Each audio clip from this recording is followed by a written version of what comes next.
Everybody, thanks for joining us for another live video on Facebook, YouTube, and on Eastwood.com.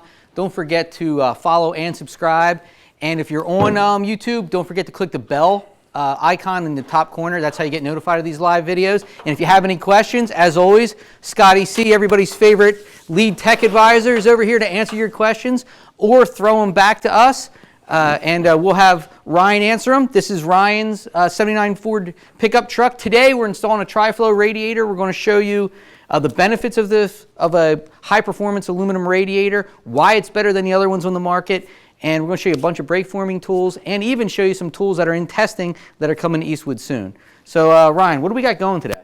All right, so what we're going to show today, obviously, as Randy said, is the install of the Tri-Flow radiator on my truck here. Over the summer, I was running a little hot, about 210, suspecting that I had a partially clogged radiator. Once I drained everything out and pulled it out, I actually did find out I was correct. So the radiator needed to be replaced, and I figured it was a good time to, upgrade to a Tri-Flow. Not to mention, I wanted to get rid of this thing. This is my favorite thing that was on this engine with no shroud. These blades just made me very nervous every time I stuck my head over top of the engine. It's kind of a death trap, I thought, at least. Yes. So it was a good time to replace that. It's a great time to put a new radiator in, get my cooling system back up and running. So really what we're going to show today is actually just everything from getting it out of the box, getting everything set up to get it installed, what you have to do to get everything to mount, the actual mounting of the the transmission cooler, the radiator fan itself on the Eastwood shroud. Yeah, because I forgot to mention, it comes with, we also offer, with the radiators, we sell the shroud. Correct. We offer electric fan, trans cooler, the lines, and they're available not only for GM. We started with just GM. Correct. And they were so popular, we immediately then came up with Ford and Chrysler too. Right, we switched the outlets and the upper and lower to either side. You can do the Ford and Chrysler ones.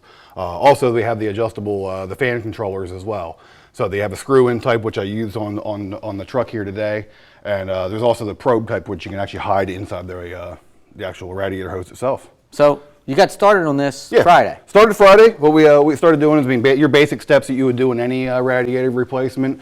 Drain the coolant, remove the hoses.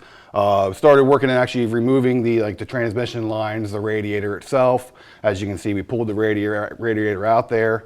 Got the fan off. I took the old transmission cooler out. There was actually a secondary cooler as well as the one that's in the radiator on this thing. Then it was time to really start measuring everything, picking out the radiator that we want to install, because we have the 28, the 26, and the 24-inch sizes. It all depends on what size. And they come with universal mount tabs. Correct. But you had to notch out because... Yep. What you're seeing here now is the notching I had to do to get it to clear the actual rad support in the front. Yeah. So which isn't a big deal. No, these are a universal fit mount. You can use either weld them directly in, or you can actually drill, mark your holes, and bolt them in like I'm going to do. Yeah. So once you get the holes drilled, it's going to mount up. That's about where we're at. We're going to finish. I guess we're going to drill one of the holes, and then we're going to show. This is showing actually installing the cooler on the radiator itself. So the transmission cooler is there. And then here's a cool little tip. Yeah, one trick I did use some WD-40 and our Eastwood Scotch pads to actually give it a brushed look. You can wipe it down with with pre-afterwards, clean everything up, and then. I used our new Diamond Clear on it as well to really it's got a cool brush look. And like you said, use Diamond Clear, satin and gloss. So you used it, you sprayed it on there on Friday when you're done. Correct. To protect it a little bit. Right. I used the satin. Here. We'll be able to see that a little bit later. I used the satin on it. Of course, I could use the gloss as well. Just recently put an intake on this truck, and I'm sorry, I'm laughing at myself here. Sorry. So I can't figure out how to hold them. I've got my right and left screwed up. There we go. How about that, Joe? Yeah. And now the graphic's gone. Of course. Kill it. Yeah, but we were saying I use the satin on this one mainly because I actually did my intake not too long ago and actually sprayed that down with a satin or 2K satin clear, just also to keep that protected. Brand new intake, I don't want it to get impregnated by dirt and oils and greases and stuff like that. So same thing with the radiator shroud. I ended up. And this want to protect it afterwards. This is a new formula? Correct. This is all new formulation. It's now good for painted surface and direct to metal. The old version, there was 4 different SKUs, and you'd have to buy one of each one and not really, maybe have some extra left over. Now, you just pick satin or gloss, and it goes direct to metal and to the painted surface. Cool. So does that mean we're getting started here? Yeah. So, all right. Step one of this whole process, really, let me kind of sneak back here, is measuring. You need to know what size radiator you're actually going to be installing.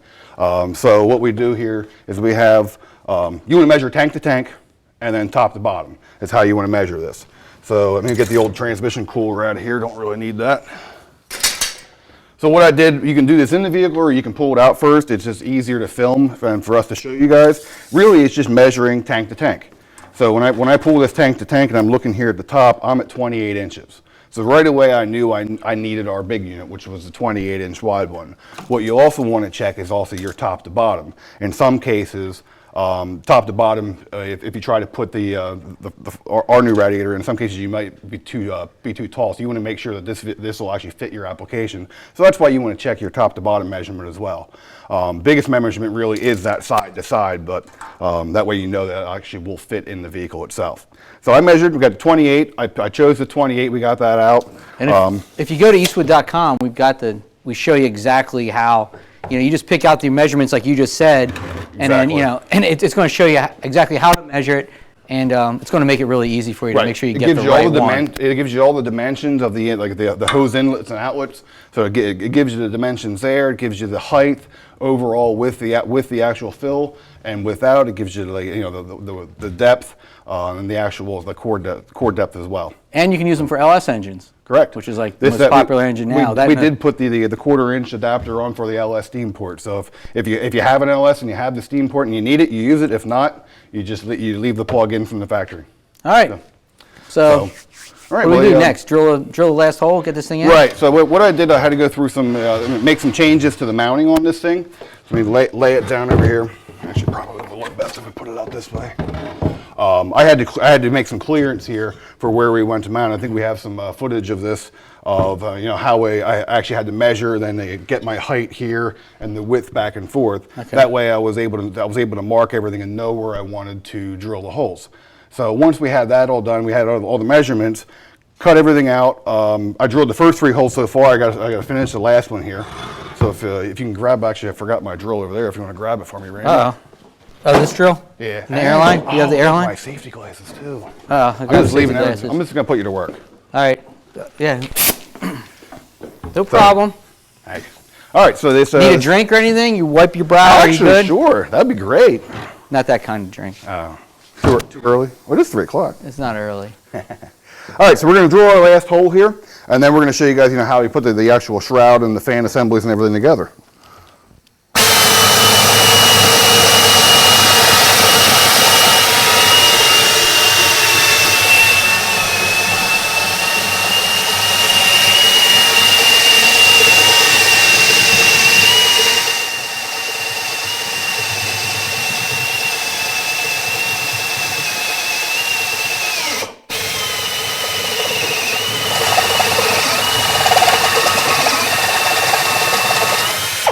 Yeah. All right. Well, while Joe's over here, I want to show him so this was what we were talking about earlier when I was having trouble holding the can. This is our diamond clear, and this is the shroud. Correct. That he did a little trick with sprayed it down with some WD-40, went over with the Scotch spray pad to give it like a brush look, and then he finished it off with some diamond clear just to protect it. Yep. Looks really good. Hit it with pre-clean on the oil and everything off of it first, obviously, because the diamond clear won't stick too good without it.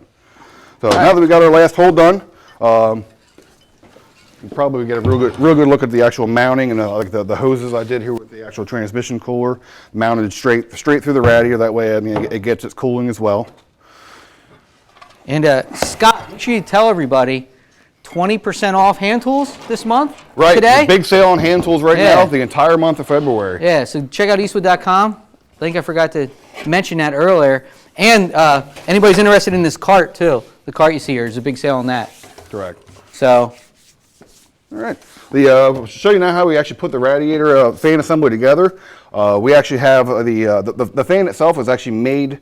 The shroud holes are actually pre-drilled. Comes with the hardware and everything you need to mount the fan right up. So when you get it out of the box, you can see there on the screen. The holes are right there. Hardware through. Mount your fan. You're ready to go that way.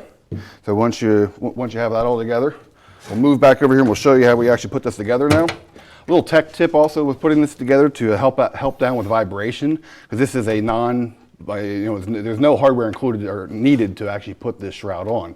So one thing we can do, besides in the fact we've told about, putting some silicone in the back corners, wrapping the inside edge with an electric tape, that will actually keep vibration down from the pieces themselves.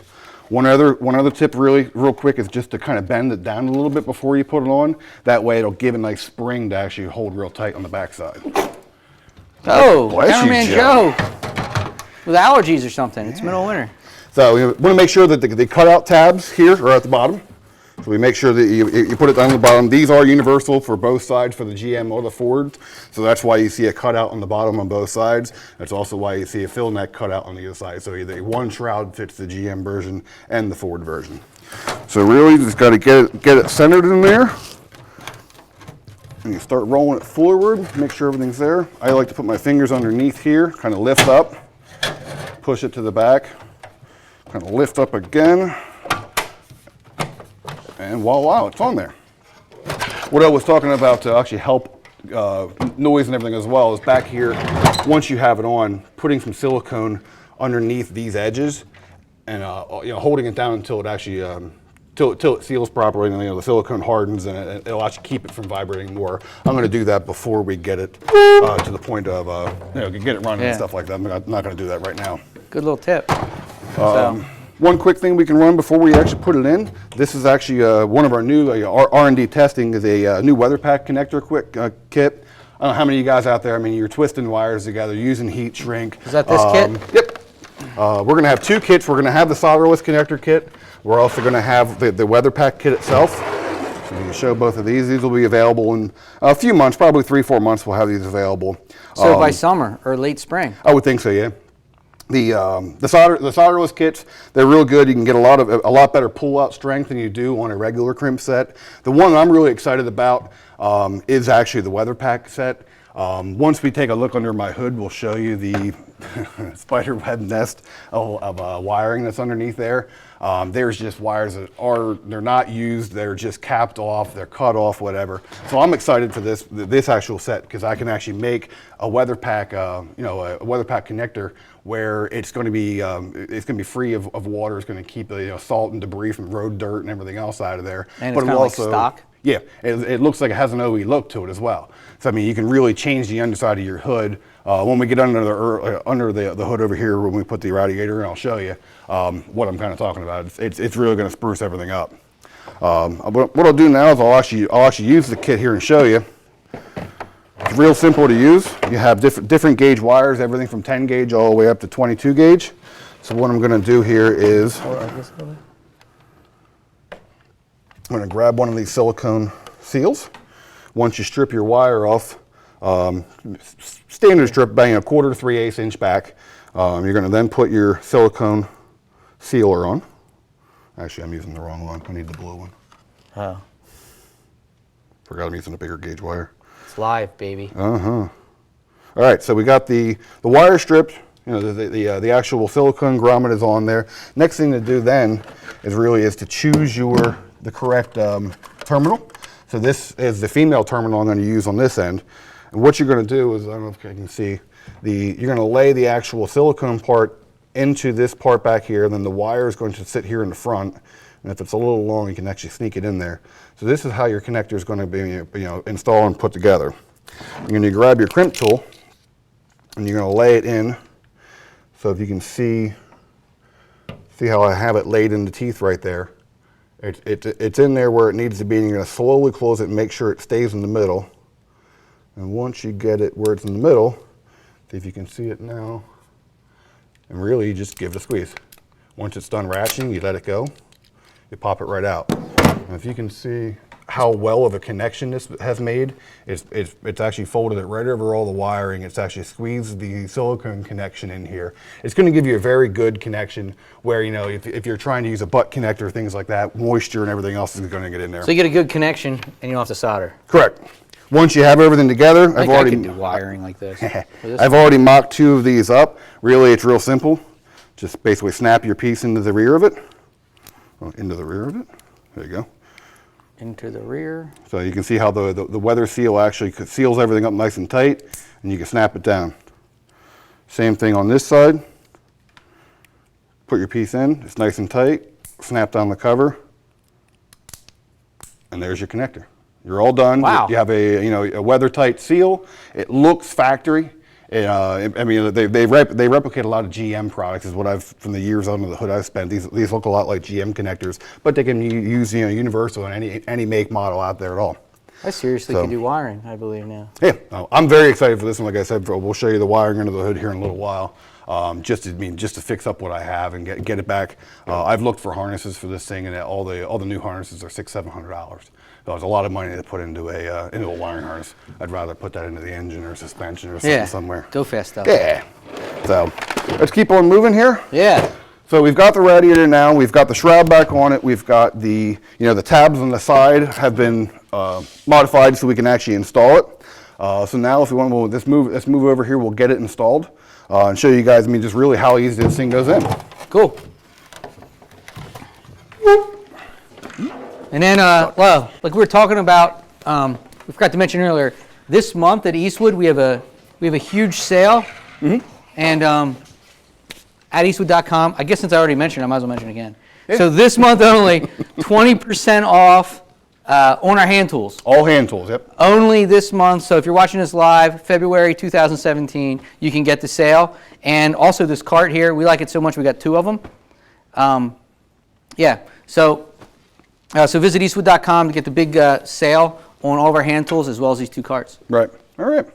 Let's get this thing in and get Joe over here. We can show you how this thing installs. Got pretty much the whole unit here. How are we doing? You on me? Okay. All right. So we're going to bring this in. We're going to kind of sit it down in here. And we'll let it lean forward. I get my cooler lines to run in the right spot. I actually made these cooler lines fit up to here. This was actually the old port where the AC lines used to go. Yeah, we have a shot of when you form them. Yes, yesterday. I made the lines. I mean, you really can't see much now that they're installed in the truck, but they start back at the trans and come all the way back up here. I'm using the old AC port where the AC lines went through. That way, I could bring it right here to the cooler itself. Basically, just use the our 5/16" tubing. And then this bender over here. Yep. Here, I'll give it to you. I use another another new tool that's in R&D testing right now. You can do double bubble and actually these quick connecting flares. The hydraulic flare tool. Yeah, it's an on-car hydraulic flare tool is what it is. So we're working on that one as well. So, all right, so I got this laid in here. What we're going to do is we're going to hook the bolt that I already have in here, and we're going to come and set this thing in here. And that's basically where it's going to live. So now I got my bolt here.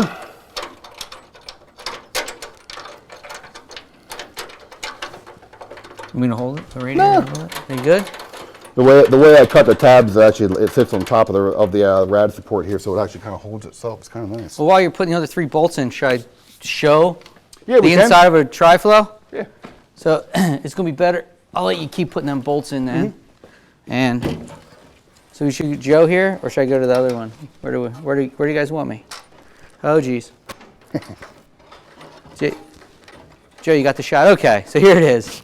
So a standard radiator, the antifreeze comes in and comes down across. The way this one works is that there's baffles inside. You can see this baffle right here.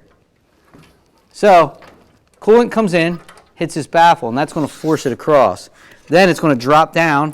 Here you can see there's another baffle. Hits that, goes across, drops down, comes across. So you're getting, 2 more passes than you would with a standard radiator, and that's how it cools it down. That's the simple technology behind it. That's actually lowering temperatures. Our independent testing on LS and small block Chevy engines was 24 degrees, a 24-degree temperature drop. So that's the technology behind the Tri-Flow. And like I said, it's so popular that we originally just came out with Chevy LS and small blocks, and then there was such a demand for Chrysler, for the Mopar and Fords that we added those as well. All right. So I've got everything kind of, the bolts installed. Everything's loose. What I wanted to mention was, get yourself a little torpedo level. Even a longer level will work, but the torpedo will work just fine. Just want to make sure everything's nice and level before you actually bolt everything down. And, bolt it down for good.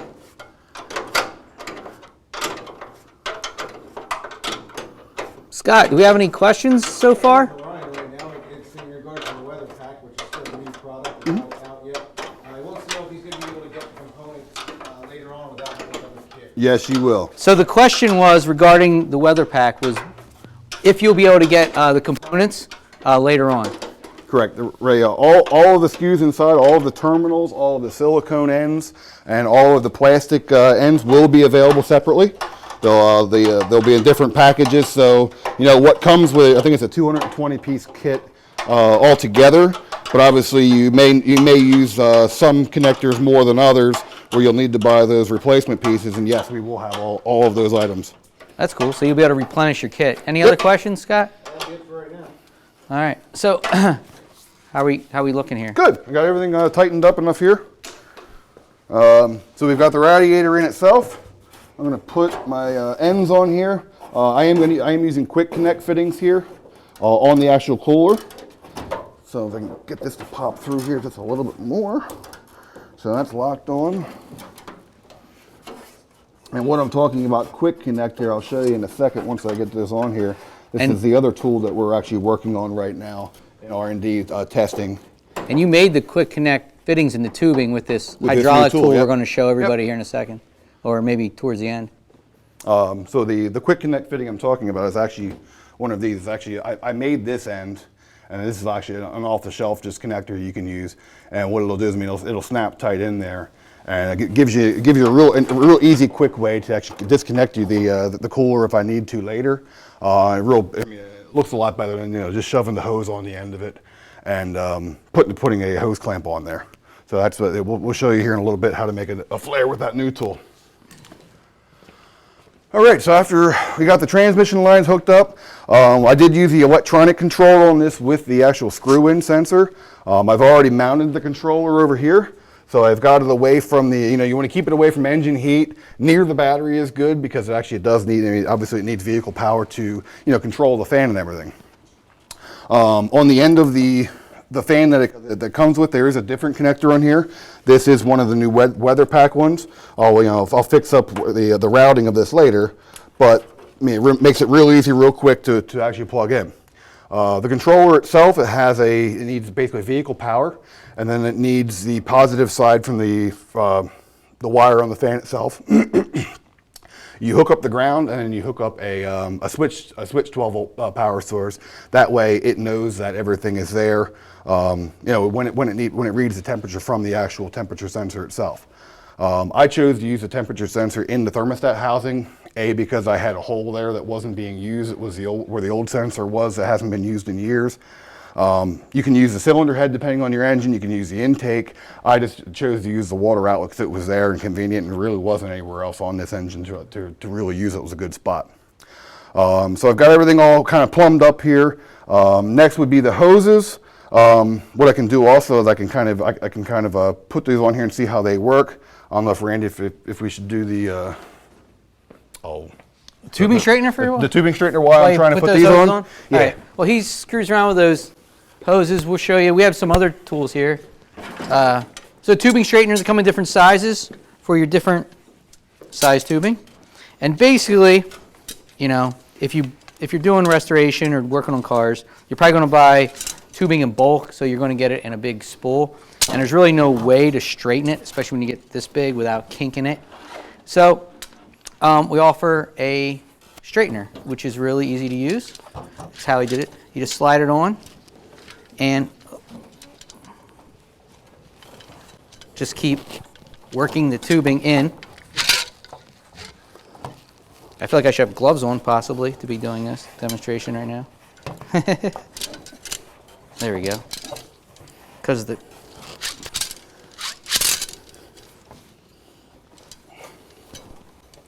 Hey, Ryan. Mm-hmm. Oh, there we go. Whoa! Hey. That was poking the eye. I was making this look difficult for a second. And I've only used this thing how many times on how many videos. So, whoa, coming at you, Joe. So I would recommend gloves because this stuff is kind of slippery.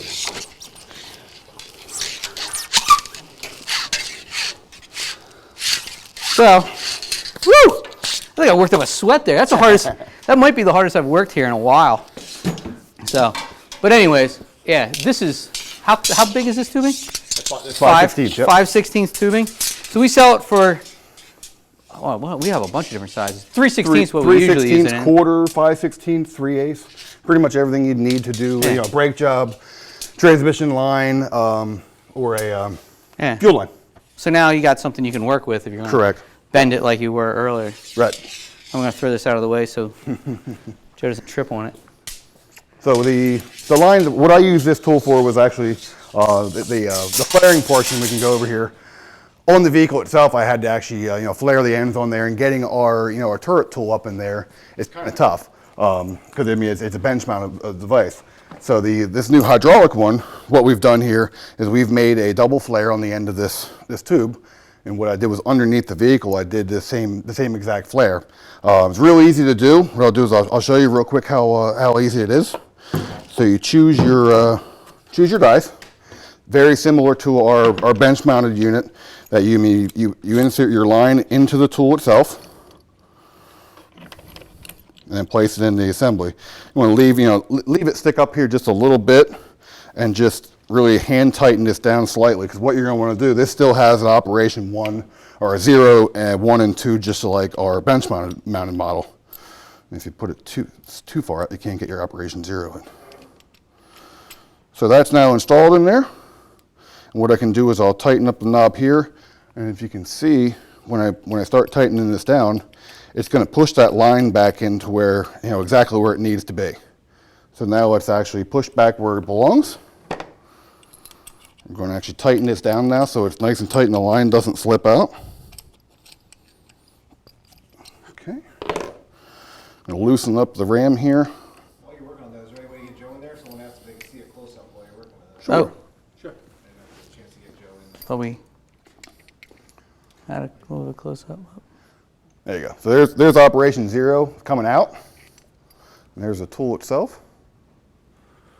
So what we're going to do next is we're going to grab our 5/16 operation 1.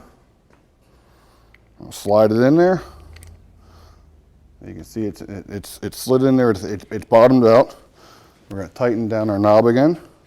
And what we're going to do is we're going to bring up the tube. And we're going to make sure that the front end of that fits perfectly in, which it should self-align itself, but you want to go slow and make sure it does seat properly. So now it's against the end of that tubing. And what we'll do here now is I'll start squeezing. And that's 3 hands, I think it's 4, 5, 6 squeezes of the handle, and it's bottomed out. You can feel it get nice and hard. So now that that's done, we'll let that come back here. We'll slide that die out. That's now operation, can you see the flare? Yeah, that's operation 1. Very similar to our bench mounted model in the actual operation of it. So next will be operation 2. It's the same die on, operation 2 is the same die no matter what size you're working on.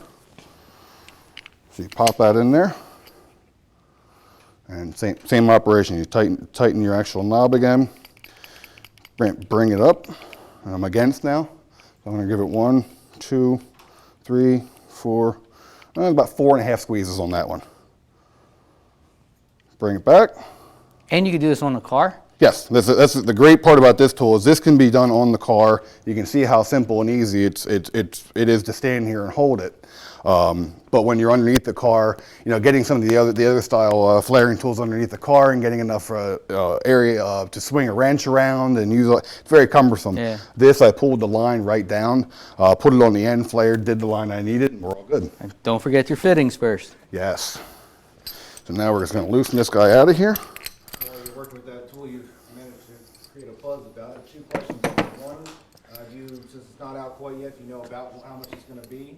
And 2, do you have any idea about when it'll be out for sale?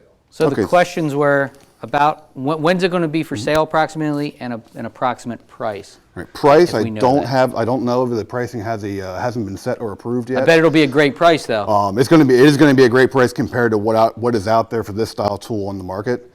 Timing, we're probably about 3 to 4 months, kind of similar to what we are for the crimping tools. So late spring, May-ish maybe, sometime in May. Sometime in that area. So we're working on those yet. So now that we got those in there, similar to the bench mounted model, a slight tap will loosen me up. I like to use the floor versus that, but you can see This is the flare I just made. That's pretty easy. That's some big tubing too. Just a couple squeezes, and obviously you can see this is the tube that I put on there. You can see the quality of how it'll actually create a real good seating surface here. So it's just another product to expand on our steel tubing tools that we have. We have the straighteners, the benders. We have the bench mounted flaring tool. We have the hydraulic one.